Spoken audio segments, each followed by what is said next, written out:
Con iniciativa y precisión en la noticia. Una forma clara de analizar los sucesos más relevantes del momento. Esto es Visión Informativa, segunda emisión, con Rocío Galván. Iniciamos. Gracias, Luis Arellano. Saludos a Mexicali y estamos muy en contacto. Hasta luego. Hasta luego. Bueno, pues fíjese que aquí tengo al lado a alguien que me puede aclarar algunas dudas también respecto a ese tema. Está con nosotros el presidente del Congreso, diputado local René Mendívil Acosta, usted sabe, de extracción priista. Y bueno, pero primero, antes de hablar del PRI, vamos, bienvenido, René. Muchas gracias, Rocío. Y yo quiero que me ayudes a dilucidar en qué beneficia esta reforma a la Ley de Servicio Civil que aprueban ayer y por qué es tan importante. Así, no sé, como si estuvieras dando una cátedra y estuvieras dando punto uno. A ver, punto uno, vamos reduciendo en importancia, el punto más importante. Primero, en reconocer que fue una decisión responsable y debo también de expresar también la participación de todas las fuerzas políticas, pero no más también de los diputados, sino de las propias secciones de los sindicatos de burócratas, los municipios, el mismo Estado, que fue quien propició en un primer escenario la iniciativa. Pero déjame, creo que ejemplificarlo de una forma muy sencilla. Era una ley que no se reformaba sustantivamente desde 1989. Las condiciones políticas, económicas, sociales de nuestra entidad son sumamente diferentes de 1989 al 2014. Las reglas que tenían laborales, por llamarlo de alguna forma, los trabajadores, ya no eran necesariamente, no estaban actualizadas. Y eso permitía o permitió lo que hoy tenemos en muchas de las áreas de los niveles de la administración municipal y estatal.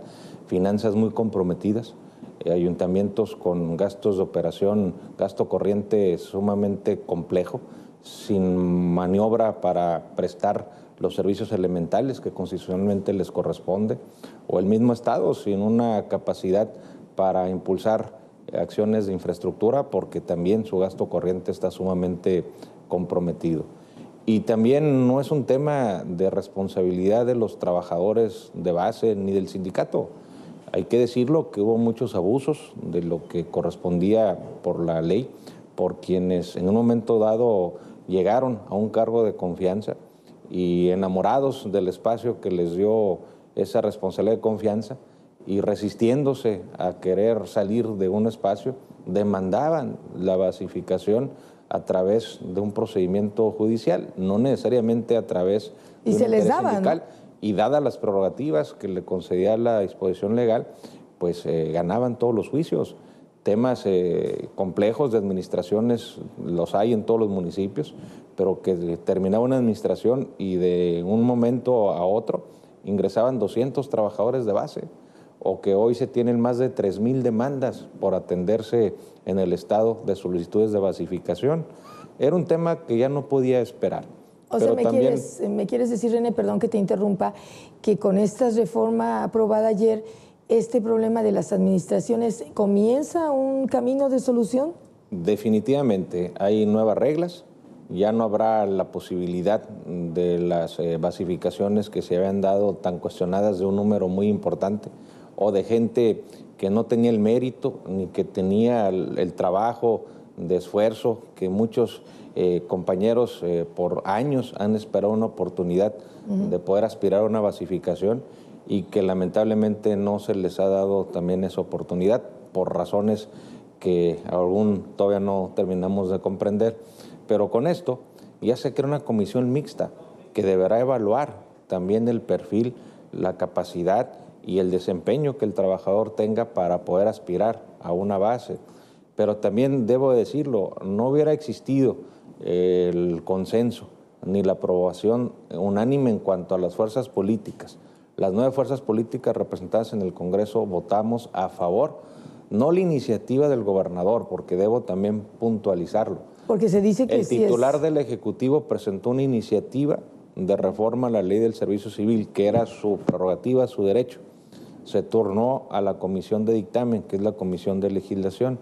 En la discusión de la iniciativa del titular del Ejecutivo, personalmente, no como presidente del Congreso, sino como integrante de la comisión, presenté una adenda a nombre de mi grupo parlamentario y que posteriormente se sumaron todos los otros grupos parlamentarios donde atendimos las preocupaciones, las observaciones más sensibles que nos habían formalizado las distintas secciones sindicales y se aprobó por unanimidad.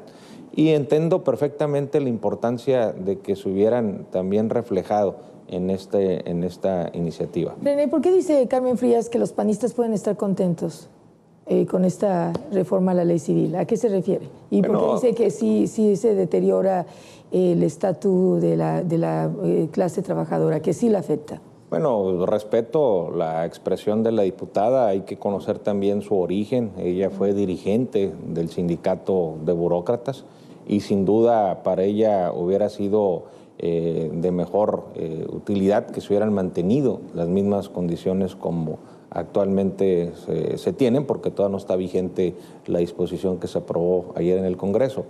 Pero también debo de darles esa seguridad a los trabajadores de base que no se va a vulnerar ninguno de sus derechos adquiridos que tienen como trabajadores. Quedó muy puntual, muy claro, en un transitorio, que se van a respetar todos y cada uno los derechos adquiridos como trabajadores que tienen de base.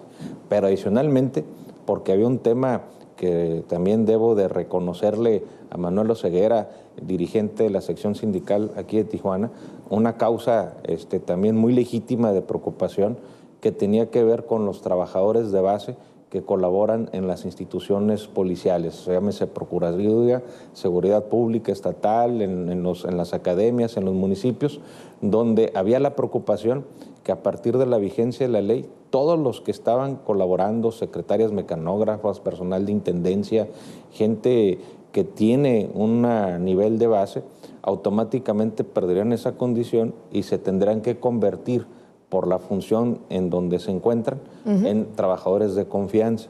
No existe tal propósito. Hay un transitorio que prevalece el derecho de los trabajadores de base de mantenerse en esa condición de trabajadores de base y no serán trabajadores de confianza. Entonces, deben estar tranquilos.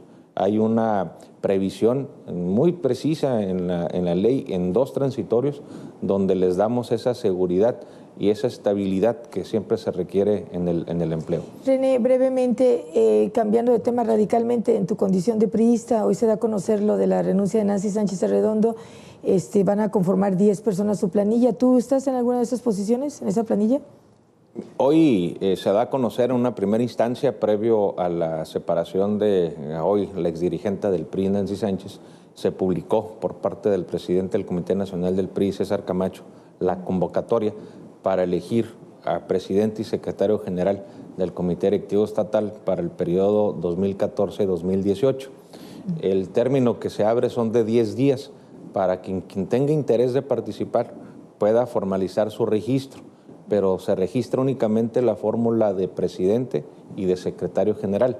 Y tiene que ser una fórmula que también mantenga la equidad. O sea, como ella es mujer, tiene que ir un hombre. Un hombre como secretario general. No es una planilla lo que se registra ahorita de toda la estructura del Comité Directivo Estatal, porque primero habría que elegirse. ¿Tú eres el hombre?